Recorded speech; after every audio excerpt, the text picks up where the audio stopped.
నమస్కారం. మన వానికి స్వాగతం. ఈరోజు వార్తలలోని ముఖ్యాంశాలు. వైభవంగా సూర్య దేవుని శయనోత్సవం. శ్రీ పుష్పయాగం. కాకినాడ జిల్లా పెదపూడి మండలం గొల్లల మామిడాడలో యావత్ భారతదేశంలోనే శ్రీ వైష్ణవ సాంప్రదాయ పద్ధతిలో విరాజిల్లుతున్న శ్రీ సూర్యనారాయణ స్వామివారి కళ్యాణ బ్రహ్మోత్సవాలలో భాగంగా ఆఖరి రోజు ఉషఛాయ పద్మిని సౌజ్ఞ సమితుడైన శ్రీ సూర్యనారాయణ స్వామివారికి అద్దాల మందిరము నందు శయనోత్సవం.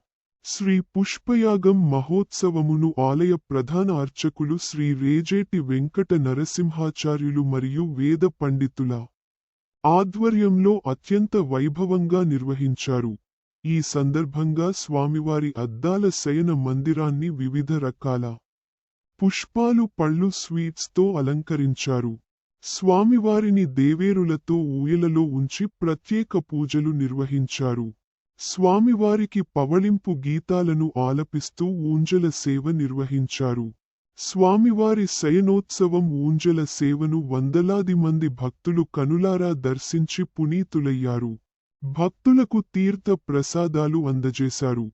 ఈ కార్యక్రమంలో ఆలయ కమిటీ మరియు ఉత్సవ కమిటీ సభ్యులు భక్తులు పాల్గొన్నారు.